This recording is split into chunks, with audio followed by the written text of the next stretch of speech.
नमस्कार, मैं हूं शुभ मिश्रा और आप देख रहे हैं जोहार झारखंड। चलिए करते हैं बुलेटिन की शुरुआत और सबसे पहले आपको बड़ी खबर बताएंगे पाकुड़ से, जहां भिड़ ने महिला और पुरुष को रस्सी से बांधकर जूते की माला पहनाकर पूरे गांव में घुमाया है। ग्रामीणों ने दोनों को आपत्तिजनक हालत में देखा और उसके बाद जोरदार पिटाई की। रस्सी से बांधकर पूरे गांव में घुमाया। घटना महेशपुर थाना की है। महिला का पति ऑटो चालक है और वो घर से बाहर था। जब वो घर लौटा तो दोनों को आपत्तिजनक स्थिति में पाया।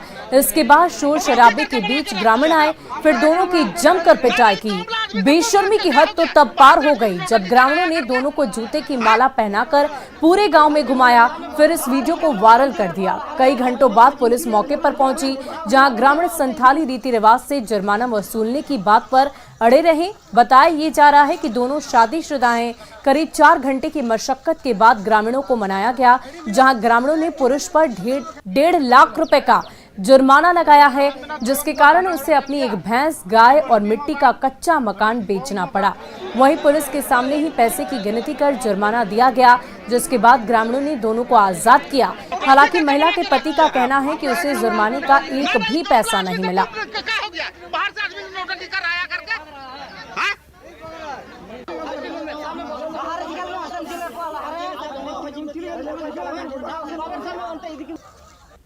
के लिए हम गए थे तो वो लड़का भाग रहा था, हम दौड़ के पकड़ लिए। तो इसके बाद उसको पकड़ के गांव वाला को जिम्मा दे दिए। उसको जारी बना 1.5 लाख रुपया हो गया। अभी तक 1 रुपया नहीं दिए।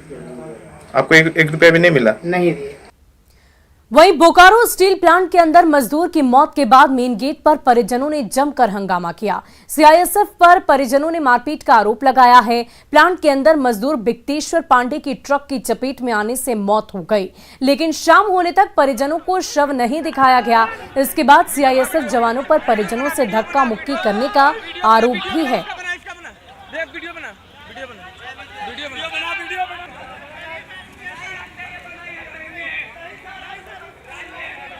जब हम लोग वहाँ पे थे तो बॉडी उधर ना ले जाकर फिर इधर ला दिए। फिर यहाँ पर आए तो ये सीआईएसएफ वाले ने रोक रखा। फिर ये देखिए मेरा ड्रेस को फाड़ दिया ऐसे करके, खींचातानी में ऐसा करने लगे। वहीं राजधानी रांची में असामाजिक तत्वों ने रिम्स परिसर में शिवलिंग को नुकसान पहुंचाया है। रिम्स परिसर में शिवलिंग के साथ छेड़छाड़ की गई। बदमाशों ने दान पेटी से पैसे भी निकाल लिए। घटना के बाद स्थानीय लोगों में आक्रोश है, गुस्सा है। सूचना मिलने पर मौके पर पहुंची पुलिस ने लोगों को समझाया बुझाया। पुलिस ने दोषियों पर कार्रवाई की बात कही है। आधा मतलब पूरा मुंडी शिवलिंग का हटा दिए, पूरा हटा दिया। उसके बाद तेज का जितना मूर्ति था सब हटा के छीट दिया। मौली धागा काट देता है जितना बार पूजा कर। हमको नहीं पता कौन किया। हम जब आए साफ सफाई के लिए देख रहे यहाँ पर कुछ भी नहीं है सही, सब में एकदम पूरा बर्बाद करके रख दिया। और चलिए अब बात करते हैं झारखंड में गांव की सरकार की, यानी कि पंचायत चुनाव की।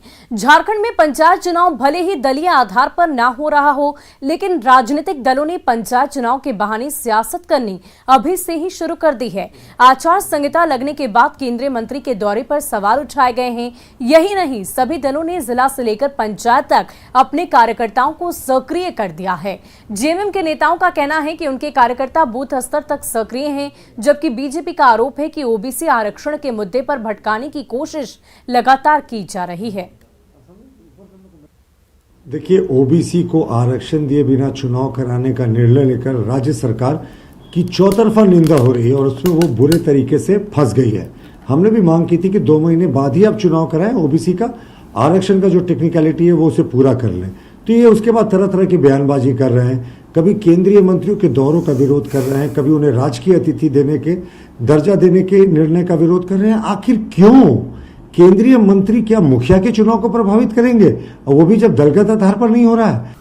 दलीय बाध्यता तो है नहीं, इसलिए हम किसी को चुनाव से रोक भी नहीं सकते, लेकिन कोशिश ये होनी चाहिए। और हम लोगों ने लक्ष्य रखा है लगभग 95% जगह पर हमारा एक ही प्रत्याशी हो, हर स्तर पर, जो भी 4 चुनाव होंगे उस पर। तो उस पे हमको लगता है कि सभी जिलों में काम हुआ है और अब तो नामांकन प्रक्रिया शुरू हो जाएगी। तो लगभग सारी तैयारियां पूरी हो चुकी है। वहीं झारखंड में पंचायत चुनाव के दौरान केंद्रीय मंत्रियों के दौरे पर सत्ताधारी दल ने ऐतराज जाहिर किया। वहीं केंद्रीय मंत्रियों के राजकीय अतिथि का दर्जा देने पर भी सवाल उठ रहे हैं। वहीं राज्य निर्वाचन आयोग का कहना है कि केंद्रीय मंत्री अपने विभाग को लेकर अधिकारियों के साथ बैठक कर सकते हैं और पूरे राज्य का दौरा कर सकते हैं। इसमें आचार संहिता का उल्लंघन नहीं होता है। अतिथि का दर्जा तो मंत्रिमंडल निर्वाचन से दिया जाता है, लेकिन केंद्रीय मंत्री हों चाहे राज्य सरकार के मंत्री हों, सरकारी कार्यक्रम में वो बैठक कर सकते हैं, लेकिन उसमें कि केवल सरकारी अधिकारी ही रहेंगे। सरकारी पूरी तरह सरकारी बैठक होगा तब कर सकते हैं। बाकी निर्वाचन से संबंधित अगर करेंगे तो उसको सरकारी नहीं माना जाएगा और वो अपना अलग से वो भी करने के लिए स्वतंत्र है, लेकिन वो फिर सरकारी कोई सुख सुविधा सरकारी ना वाहन मिलेगा, कुछ नहीं मिलेगा उनको। और रामगढ़ के दुलमी प्रखंड में पंचायत चुनाव को लेकर गहमा गहमी बढ़ गई है। मुखिया पद के उम्मीदवार इस बार चुनाव जीतने के लिए कई तरह के दावे कर रहे हैं। दुलमी प्रखंड में पंचायत चुनाव की बयार अब बहने लगी है।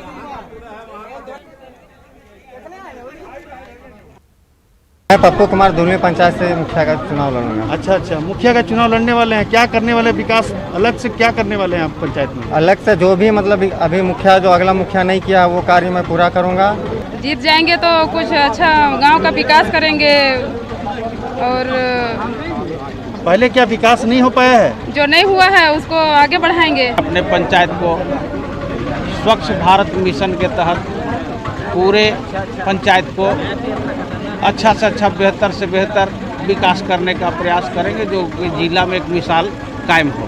तो विकास के काम में आगे बढ़ाऊंगा और ये पूरा ध्यान देगा पंचायत के स्तर पर, पंचायत को आगे बढ़ाना। हाँ। विगत 2015 में जो चुनाव हुई थी, हमारी धर्मपत्नी पार्वती देवी निर्वाचित वहाँ के जनताओं ने किया था। इस बार आप लड़ रहे हैं पत्नी? इस बार मैं खुद लड़ रहा हूँ। पत्नी की विरासत को आप आगे बढ़ाना चाहते हैं? हाँ।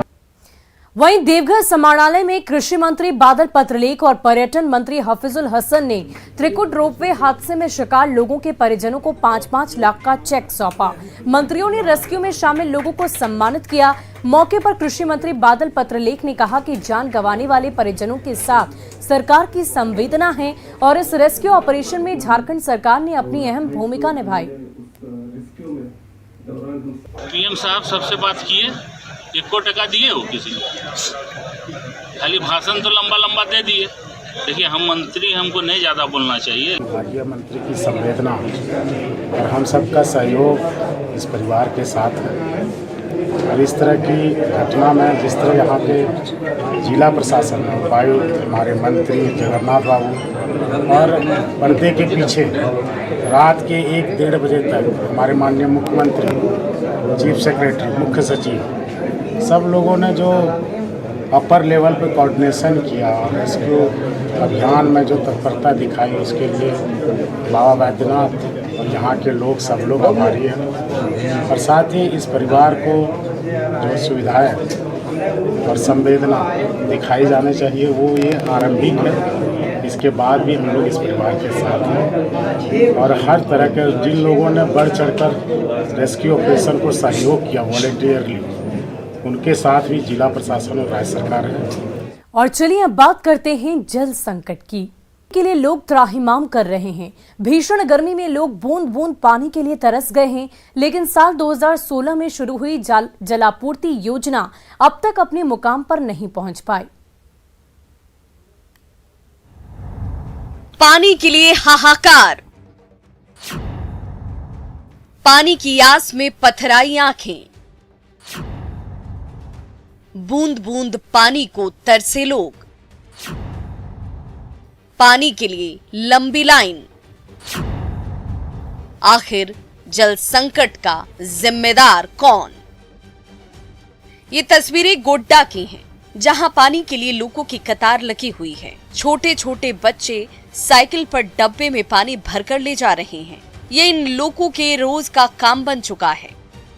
अब देखिए पानी की टंकी की तस्वीर। गोड्डा नगर क्षेत्र में जगह जगह बना जलमीनार पानी के इंतजार में सूखता जा रहा है। दरअसल गोड्डा नगर क्षेत्र ड्राई जोन में आता है और 6 साल पहले शुरू हुई योजना अब हाथी का दांत साबित हो रही है। 2016 से शुरू हुई योजना अब तक पूरी नहीं हो पाई। ऐसे में पानी की आस में लोगों की आंखें पथरा गई हैं। लोग बूंद बूंद पानी के लिए तरस रहे हैं। अभी तुम फिर पानी लेके गई, फिर से आई लेने के लिए, कितना दूर जाती है? कितना दूर? तो 1 किलोमीटर दूर है। तो भर के ले जाती है पानी, ये पीने के लिए या कपड़ा धोने के लिए? सबके लिए यहीं से पानी ले जाए।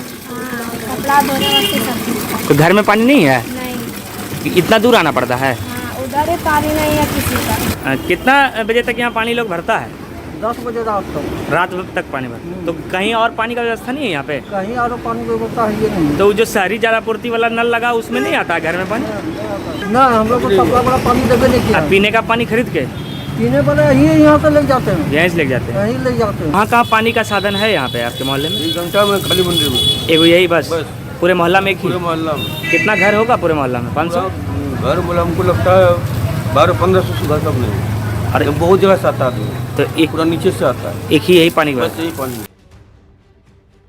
गोड्डा में जलापूर्ति योजना अब तक चालू नहीं, पर कई सवाल जरूर उठ खड़े हुए हैं। 2018 में ही घर घर तक नल का जल पहुंचाना था, लेकिन जलापूर्ति योजना के लिए काम कर रही कंपनी को कई बार हिदायत देने के बावजूद सारे प्रयास फेल साबित हो रहे हैं। 18 तक में उसको पानी चालू कर देना चाहिए था, हर एक घर में पानी कनेक्शन करके पानी चालू करा देना चाहिए था। लेकिन अभी 22 हो गया है, 2022 अप्रैल हो गया, अप्रैल में मार्च में ही चालू करना था, लेकिन अभी तक नहीं हो पाया है। हम लोग तो शर्मिंदा हैं, ये साथ साथ कंपनी वालों को बार बार बुला के कहा जा रहा है कि किस कारण से अभी तक इतना कड़ाके की धूप है और पानी चालू नहीं हो पाया है। गोड्डा की इन तस्वीरों को देख आप सहज अंदाजा लगा सकते हैं कि पानी के लिए किस तरह की मारामारी मची है। ऐसे में बड़ा सवाल कि 2016 में शुरू हुई जलापूर्ति योजना अब तक अपने मुकाम पर क्यों नहीं पहुंची? आखिर इस जल संकट का जिम्मेदार कौन है? न्यूज़ 18 के लिए गोड्डा से गौरव कुमार झा की रिपोर्ट। खबर की ओर, केंद्रीय ऊर्जा राज्य मंत्री कृष्णपाल गुर्जर एक दिवसीय दौरे पर डीवीसी मैथन पहुंचे। ऊर्जा राज्य मंत्री ने कहा कि भारत सरकार के अधीन डीवीसी एकमात्र ऐसा निगम है जो सबसे ज्यादा बिजली उत्पादन करता है। डीवीसी मैथन ने 484 लाख मिलियन यूनिट बिजली का उत्पादन कर नया कीर्तिमान रचा है।